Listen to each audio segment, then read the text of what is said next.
भारतीय संस्कृति में जो महान व्यक्तित्वों का अगर हम एक लिस्ट बनाएं तो हमारा हो सकता है एक रजिस्टर भी कम पड़ जाए। हर व्यक्ति अपने स्तर पर महान हुआ है, चाहे वो आदि शंकराचार्य हो, रामकृष्ण हो, विवेकानंद हो, दयानंद हो, दूसरे हो, लाइडी महाराज हो, और भी बहुत सारे हैं। परंतु बहुत पीछे न जाकर के वर्तमान में देखें तो रामकृष्ण परमहंस बड़े समीचीन हैं, जो एकदम सहज है, जो एक सरल है, न कोई आडंबर है, न कोई वस्त्रों का भान है कि कोई एक विशेष तरह की कोई ड्रेस पहननी है, न रंगों से लेना देना है, न सामाजिक उनको उत्थान से मतलब नहीं, उनको और सुख सुविधाओं से मतलब नहीं। वो जैसे हैं वैसे ही प्रवचन देते हैं, वैसे ही व्यवहार करते हैं, आडंबर नहीं है। विवेकानंद के पास आते हैं और पूछते हैं कि क्या तुमने ईश्वर को देखा है? तो रामकृष्ण परमहंस इफ बट परंतु किंतु के बजाय सीधा प्रश्न पूछते हैं, क्या तू देखना चाहता है?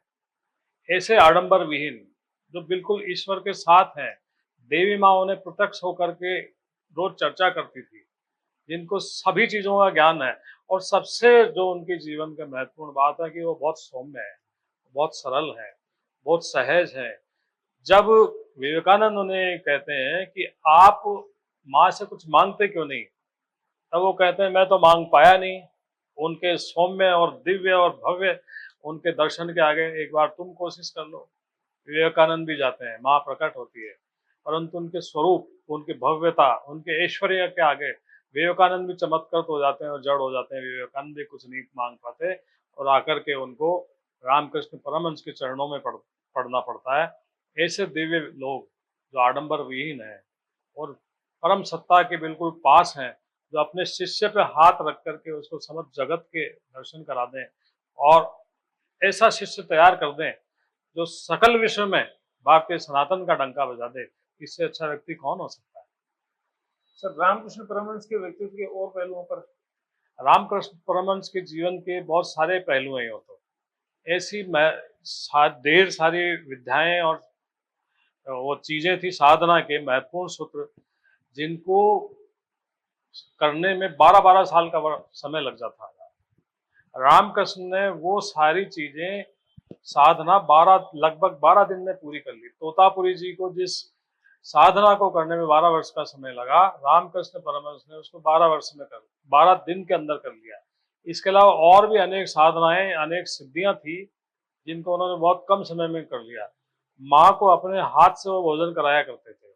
वो स्पृहाहीन, मोहहीन, सुख सुविधा से हीन और केवल परम तत्व के साथ ही वो थे। लास्ट में विवेकानंद उनसे कहते हैं, उनके कैंसर हो गया, कि आप माँ से इतना तो कर लो कि आप आराम से भोजन कर सकें।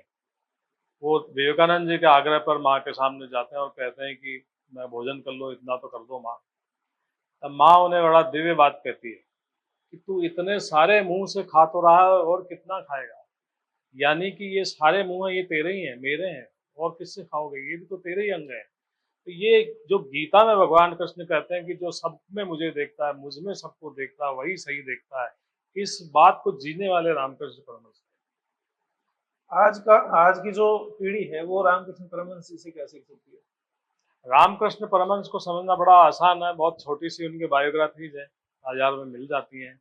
अगर उन्हें वो गूगल पर भी देखेंगे, एक बड़ा सरल सा, सहज सा, सौम्य सा व्यक्तित्व उन्हें मिलेगा। और वो देखेंगे कि उसने बहुत ही कम समय में सारी सिद्धियों के सोपानों को छू लिया है, सारे शिखर उसने छू लिए हैं। फिर भी वो अहंकार घमंड से दूर है।